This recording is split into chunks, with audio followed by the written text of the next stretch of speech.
Well, today is a piddle day, I guess. Got a few little things we're going to do, kind of just get caught up on a few little things. Nothing major, but this will have a bunch of different little things in it, but things that have to be done. So first you can see we actually have the top of the tank on for the first time since we've separated it. Looks pretty cool. We have it braced up. Our plan is we're going to go ahead and measure for our shocks, get this notched. I know we have a little notch here by our front spring, just minor. So we're gonna get everything measured, get those cut out, and then we'll drop the tank down. So we'll actually see what it looks like for the first time, which is pretty awesome. Um, and then I think we're gonna make a few of our little removable panel pieces around our axles, front and rear, with some of those cinch head bolts. So let's go ahead and do some cutting so we can see what this thing looks like. Well, this wasn't too hard to figure out.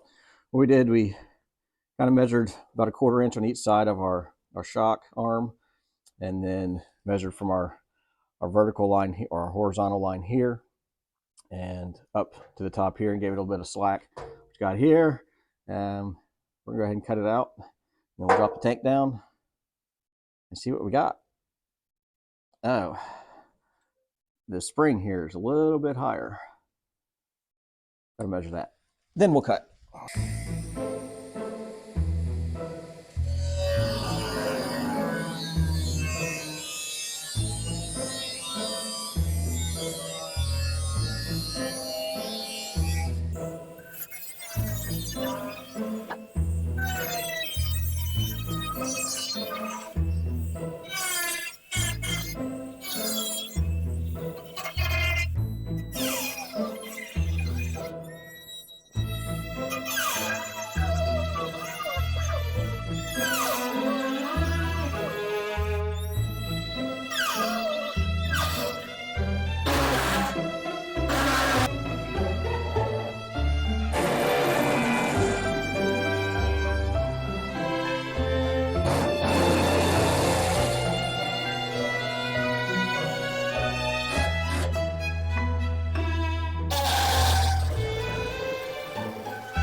All right, just set it down. Go back because we're gonna have to come my way.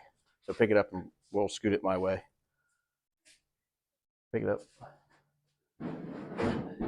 That should be good. All right.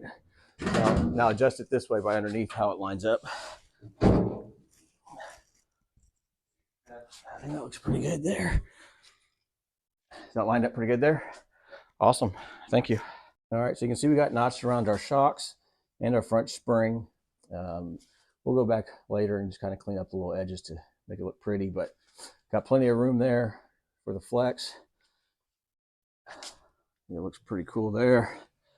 And then same on this side, so all the way back. Looks pretty awesome. Our plan back here is to make a little panel that will bolt in here with those cinch bolts, just kind of fill it in. So what we're gonna do here, just made a little template.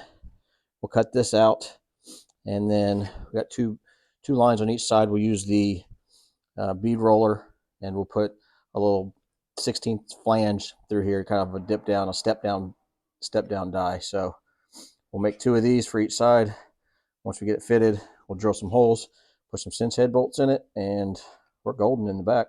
For the bead rollers, they have steel rolls, and then they have these kind of like a plastic polymer type stuff. These are good for aluminum. They don't scratch up the metal very much. So this is 16th inch step down. We got our piece here. We're gonna run it through, Flip it around to the other side, and hopefully it works.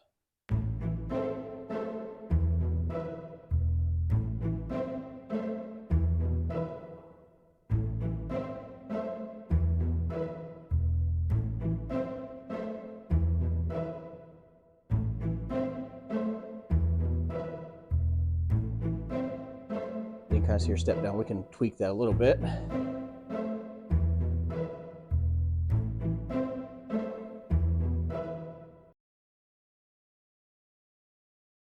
It's a little trickier on some of the smaller pieces, but you can make door panels, all kinds of stuff with these. It's pretty cool.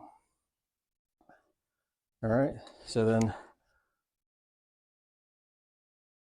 I gotta see it down. So let's see how it fits. Push that back to there. Just line that up. Line that up there. I think that's pretty close.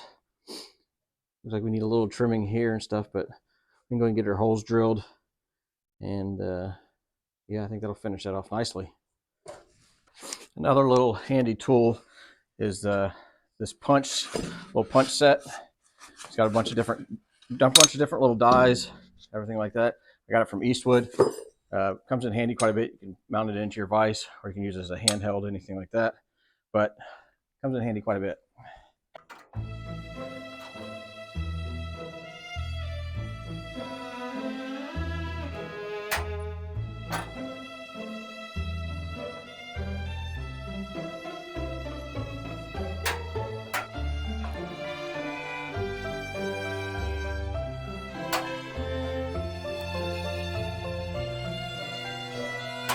Usually on the bigger panels, you could clamp it in and then just go ahead and pop it while it's in here. But it's just so small, it doesn't work that well for that type of thing.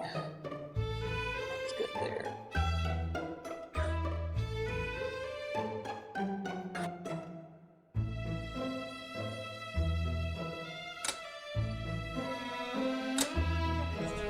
All right, so like I said, we got some little rough edges a little bit. Nothing that can't stop us right now, but that's all the final prep. So we'll go ahead and put these cinch head bolts in.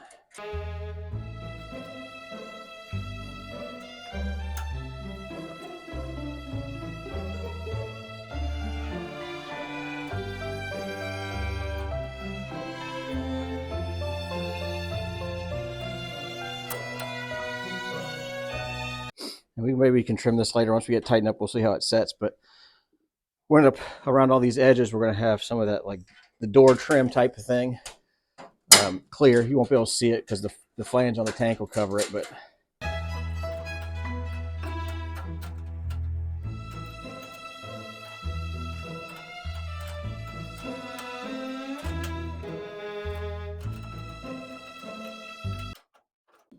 so all these washers have the little stars built into them. So pretty much a lock nut, and it pulls these tops of these heads right here got little grooves, so it kind of cinches, hence the name, into the panel. So here, heck yeah, I think that looks really cool. And a view from this side. Let's see if we can clean that up a little bit.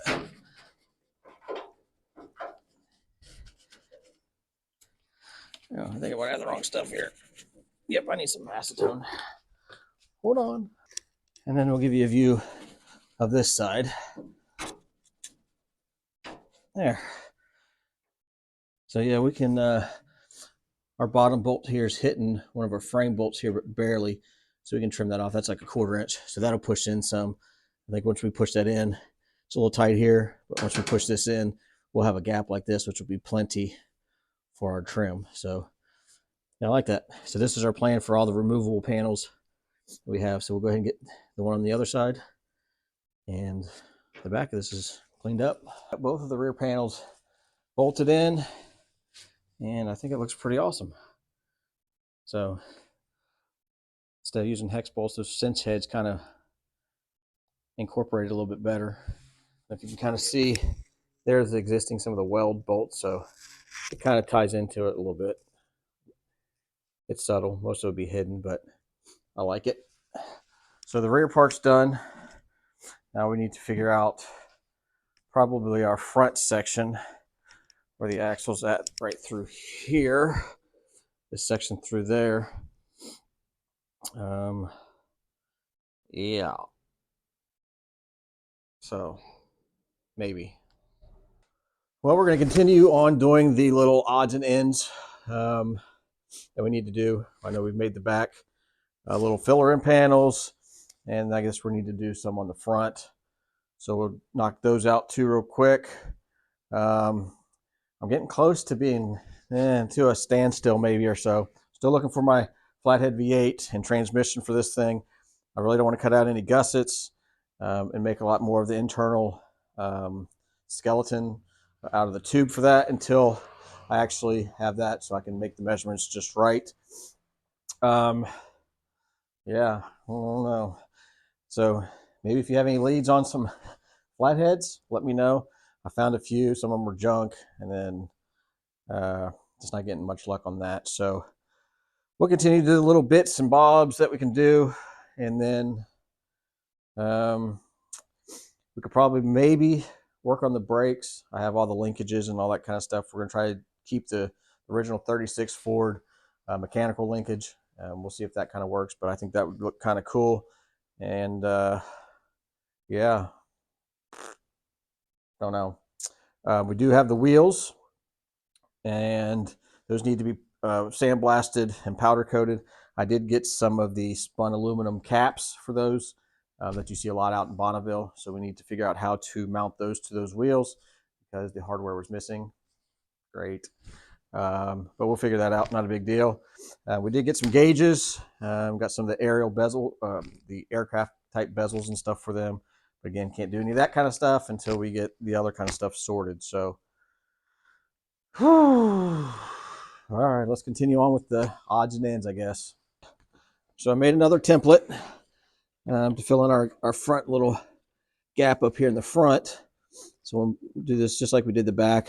Cut out some aluminum, run it through the bead roller, and then we'll do our cinch head bolts in a few of these different spots. Put a slight curve to it so it matches, but that'll fill that in nicely, and then we'll repeat it on the other side.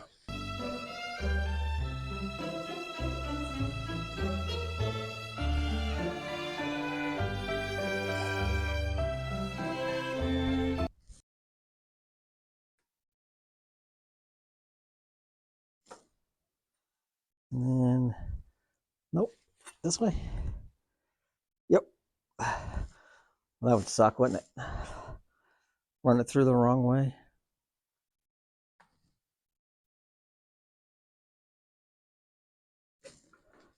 Cool.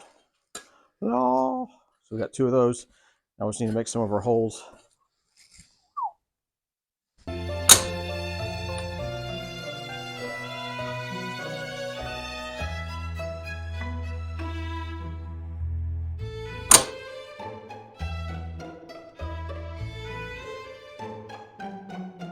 Cleans up the whole look without those big gaping holes everywhere. And the right side. Turned out pretty well. I do like the finish. It's much better than that big gap in there. So here's a little sneak peek. Santa was pretty good this year. So we got some of our aircraft aluminum bezels, and then we got a few different gauges that we're going to utilize. So we got the volts, we got oil pressure. I think those look pretty good. We got water temp, and then we got our speedo. So 160. So let this thing be wicked at 160. So anyway, those will be coming later on. A little earlier, I did mention about our rims. So we have our 36 Ford wheels. You can see they need to be cleaned up really well. But I did mention the aluminum covers. So we end up getting those mounted on like that. Gives us a good profile. Gives us that go fast look. Should give us some, kind of give us the look that we need. So I have to figure out how to mount these. It said self-tapping screws, but I think I'm going to weld something onto these and then tap into it or something. But I think that looks pretty cool. We're going to go ahead and get our aluminum spun deep wheel caps. We're going to go ahead and get our rim marked in spots, get that drilled and tapped. That way we can get these sent out and get sandblasted and powder coated. first thing you do, line up where your valve stem hole's at, which right here. Put a little mark that way that we can get them all the same on every one of them. And drop that on. Make sure we're centered up pretty close. Doesn't have to be exact. Let's get centered, and then we'll mark each of these holes. And this is supposed to come with some self-tapping screws, which we're missing. But we're gonna go ahead and tap it, and we're gonna get some brass hardware that'll match kind of everywhere else. So we'll mark these, and we'll go drill it. So I can see. Okay, that looks good there. All right, let's get some of this done. Now when mine came, you can kind of see this edge right here. That doesn't look too hot, but pretty easy with the aluminum to get out. Just get your little rubber mallet somewhere flat.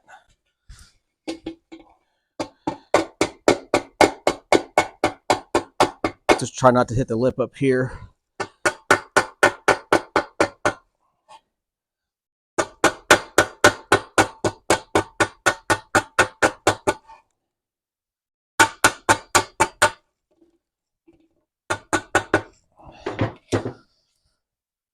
There we go. Perfect. All right, I'm gonna get all these lined up so we start drilling.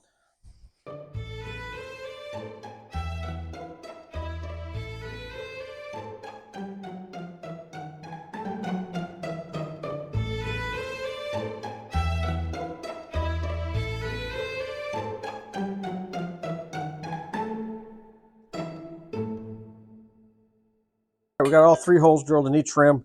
We're gonna go ahead and tap them. Make sure you use a little bit of cutting fluid, or I'm using some air tool oil, but whatever. It helps. And then I'm just going to do this one, I guess, regular time, and then I'll speed the other ones up to kick it going a little more. Now everybody's got their own way of doing these. I usually go like a quarter turn, maybe half turn, and then cut it back to cut the excess metal out. That's it. Sometimes when I really get in a rhythm, it looks like I'm dancing, and I can't dance, so it's ugly. Some people just put these into a drill and just run them through. I just never done it that way. I'm sure it's fine, but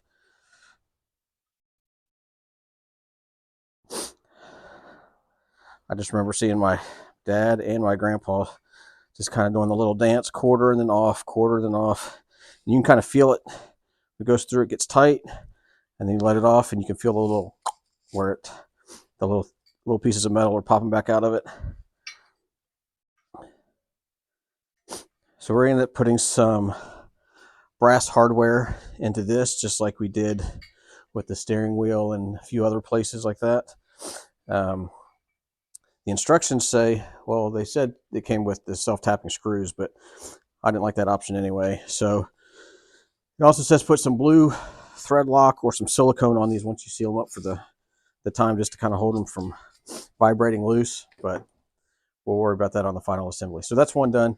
I'm going to knock the rest out real quick and go from there.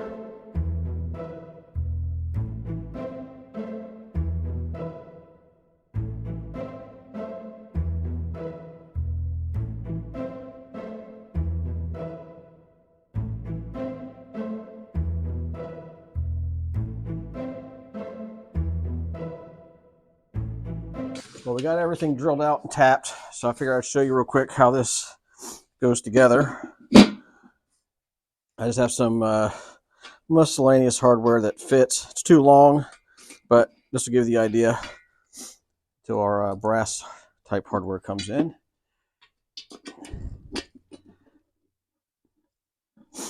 Now I know these are considered the deep spun aluminum covers. They have some that are not as shallow or not as deep, but if you have like a 36 Ford or using those type of rims with those spindles, make sure you get the deep ones or you're not going to fit.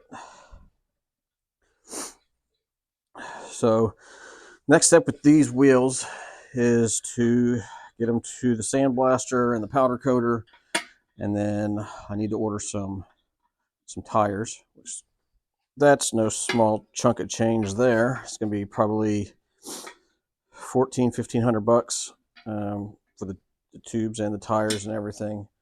But kind of tires are needed. So, all right, that's what it's going to look like. I think that looks pretty slick, especially from the side and everything else. Again, our hardware is going to be shorter than this. I think we're getting like 3/8, and if we have to, we can trim some of it off or anything like that. But I think that looks really cool.